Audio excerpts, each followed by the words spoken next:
Welcome to our channel tech theory concept. Previous video में हमने closure of functional dependency के बारे में बात की, जिसमें हमने क्लोजर ऑफ फंक्शनल डिपेंडेंसी को देखा कि कैसे हम क्लोजर ऑफ फंक्शनल डिपेंडेंसी को आर्मस्ट्रॉन्ग एक्सियम के थ्रू फाइंड आउट कर सकते हैं। इस वीडियो में हम आर्मस्ट्रॉन्ग एक्सियम का एक और यूज़ देखेंगे, जिसमें हम क्लोजर ऑफ एट्रीब्यूट कैसे फाइंड आउट करते हैं इस बारे में बात करेंगे। इस वीडियो में हम closure of attribute find out करने का एक ट्रिक भी देखेंगे, तो इस वीडियो को आप एंड तक देखते रहिए। ये ट्रिक आपको किसी भी कॉम्पिटिटिव एग्जाम में हेल्पफुल होगा। So let's start. सबसे पहले हम देखते हैं कि क्लोजर ऑफ एट्रीब्यूट होता क्या है। जब हम किसी एट्रीब्यूट के क्लोजर के बारे में बात करते हैं, तब हम उस एट्रीब्यूट से रिलेटेड सारी फंक्शनल डिपेंडेंसी को फाइंड आउट करते हैं।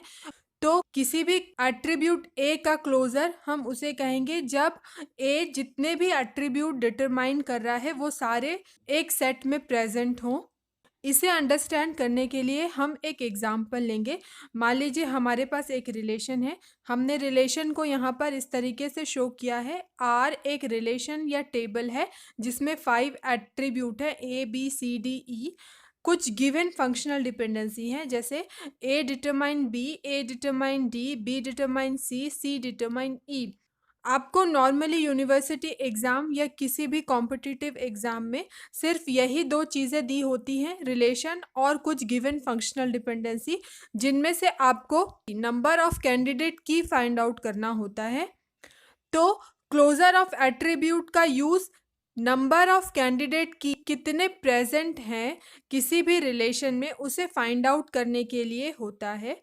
मान लीजिए हमें इस रिलेशन में एट्रीब्यूट ए का क्लोजर निकालना है, तो इस रिलेशन में हम एट्रीब्यूट ए से रिलेटेड जितनी भी फंक्शनल डिपेंडेंसी होंगी उसे हम फाइंड आउट करेंगे with help of Armstrong axiom. तो यहाँ पर हम ये जानते हैं आर्मस्ट्रॉन्ग एक्सियम का एक इम्पॉर्टेंट रूल है रिफ्लेक्सिविटी रूल। रिफ्लेक्सिविटी रूल के थ्रू हम ये कह सकते हैं कि ए डिटरमाइन ए होगा। ये एक फंक्शनल डिपेंडेंसी है इस रिलेशन में, और यहाँ पर दो गिवन फंक्शनल डिपेंडेंसी है ए से, A determine B and A determine D, वो हमने यहाँ पर लिखा हुआ है। अब क्या हम और कोई फंक्शनल डिपेंडेंसी फाइंड आउट कर सकते हैं आर्मस्ट्रॉन्ग एक्सियम रूल लगाकर?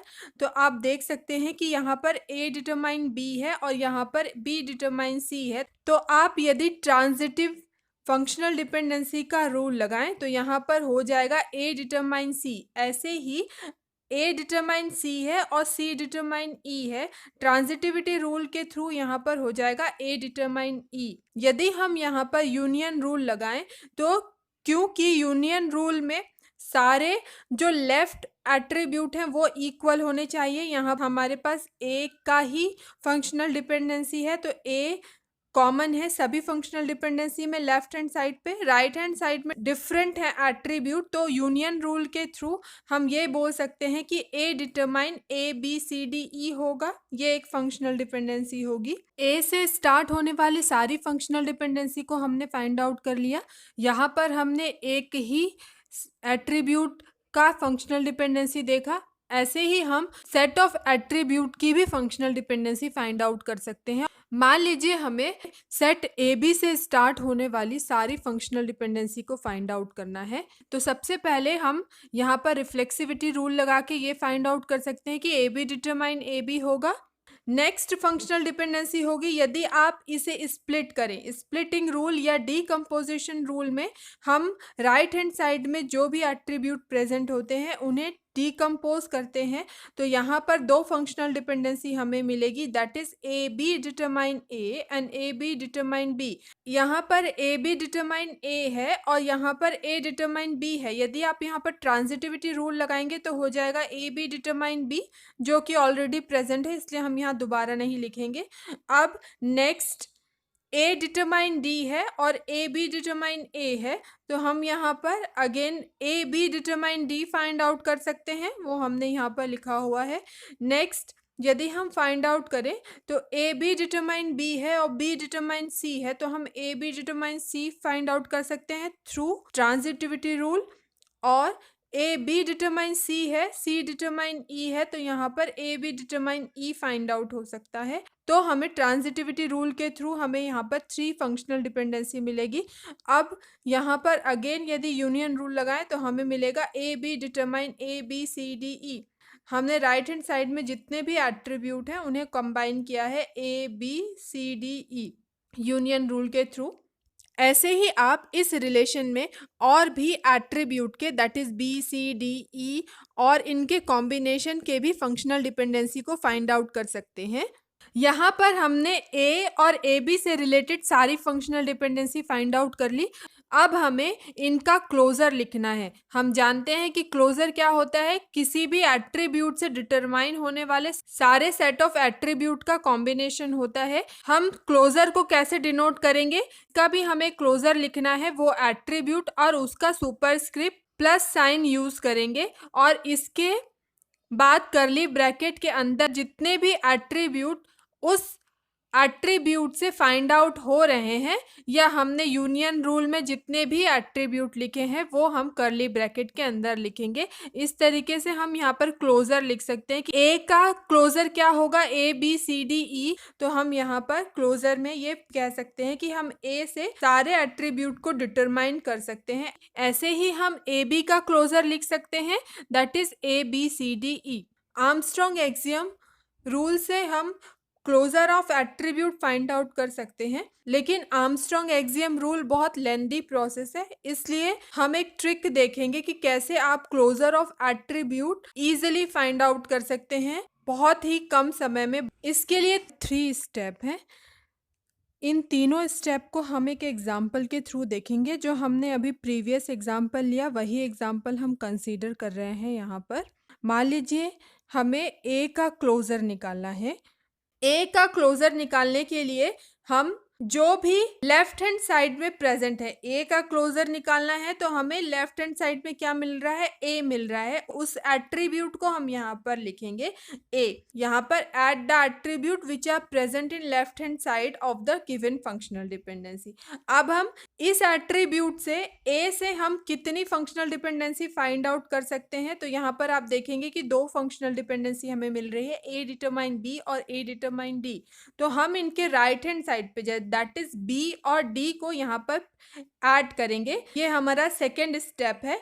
अब जो भी एट्रीब्यूट हमने यहाँ पर ऐड किया दैट इज बी और डी, हम इनसे स्टार्ट होने वाली सारी फंक्शनल डिपेंडेंसी को चेक करेंगे। क्या बी और डी से कोई फंक्शनल डिपेंडेंसी यहाँ पर स्टार्ट हो रही है। तो आप देखेंगे कि डी से तो कोई भी फंक्शनल डिपेंडेंसी हमें नहीं मिल रही, केवल बी से ही हमें यहाँ पर फंक्शनल डिपेंडेंसी मिल रही है that is B determine C. सी अभी तक हमने ऐड नहीं किया तो हम यहाँ पे सी ऐड करेंगे। क्या सी से कोई फंक्शनल डिपेंडेंसी मिल रही है। तो आप देखेंगे कि हाँ हमें ई मिल रहा है। अब हम चेक करेंगे कि क्या ई से हमें कोई फंक्शनल डिपेंडेंसी मिल रही है। तो नहीं, हमें कोई भी फंक्शनल डिपेंडेंसी नहीं मिल रही। हमने सारे फंक्शनल डिपेंडेंसी को चेक कर लिया।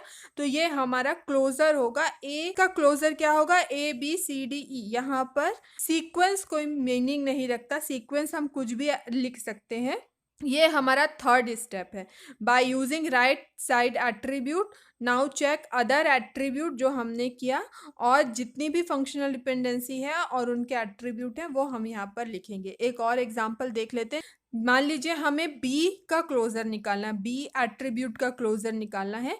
तो हम कैसे लिखेंगे, बी का क्लोजर निकालने के लिए लेफ्ट हैंड साइड पे हमारा कौन सा एट्रीब्यूट प्रेजेंट है, बी प्रेजेंट है। तो हम यहाँ पर बी ऐड करेंगे। अब बी से रिलेटेड हम क्या कोई अदर एट्रीब्यूट फाइंड आउट कर सकते हैं। तो आप यहाँ पर देखेंगे कि हम सी को ऐड कर सकते हैं। बी डिटरमाइन सी है तो हम सी को यहाँ पर ऐड कर सकते हैं।